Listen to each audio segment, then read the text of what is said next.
سلام، من مهندسه هستم. امیدوارم که حالتون خوب باشه. من اومدم با یه تجربه دیگه که امیدوارم شما هم نمایت استفاده رو از اون ببرید.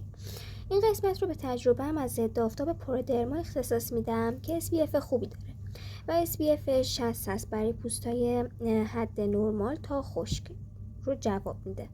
البته بگم که SPF های مختلفی داره، ولی خب من همیشه موقع ضد آفتاب خریدن SPF بالا رو انتخاب میکنم برای محافظت از پوستم، مخصوصا توی تابستون که جواب این اشعه ها رو بتونه بده.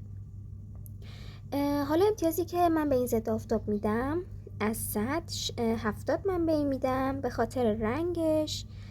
یه موردش البته که تیره و برنزه بود، برنزه میکرد پوستم و من اصلا دوست نداشتم این مورد. من پوست سبزه‌ای دارم و اصلا دوست ندارم که کلا پوستم تیره باشه، دوست داشتم روشن باشه و خب به خاطر حواس پرتی‌ای که داشتم اون لحظه این رنگ رو انتخاب کردم.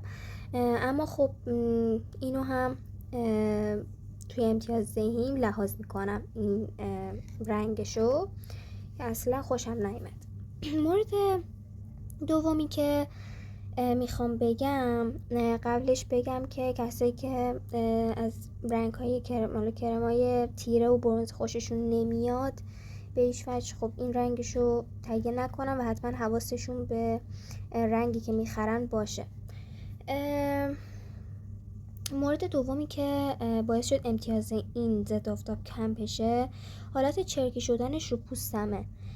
وقتی که اینو من رو پوستم پخش میکردم، چه با دست چه با پد، این باعث میشد که یه حالت چرکی به پوستم بده و اصلا حس خوبی نبود و من اینو اصلا دوست نداشتم. این موردو از نظر جذب هم جذب خیلی خوبی روی پوستم داشت و کاملا رو پوستم میخوابید و اصلا ماسیده نمیشد.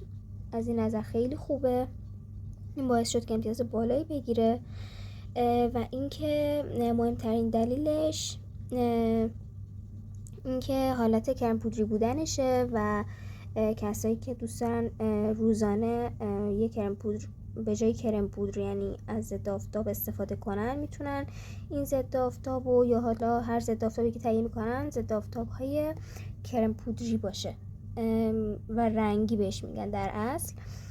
بیرنگش هم هست و خب من ترجیح میدم که کرم پودریشو تهیه کنم تا دیگه از کرمای سنگین و کرم پودرهای سنگین روی پوستم استفاده نکنم.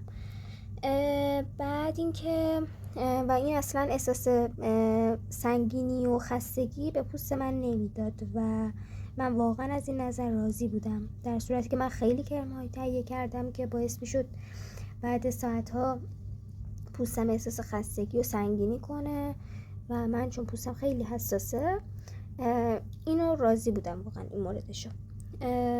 و اینکه از نظر حجمم 40 میله و واقعا به صرف است. من اون موقع که هولوش 3-4 ماه پیش بود اینو بین 160 تا 170 هزار تومان تهیه کردم. امیدوارم که از این تجربه من استفاده کنین و براتون مفید بوده باشه و ممنون میشم که چنل ما رو سابسکرایب کنین و حمایت کنین.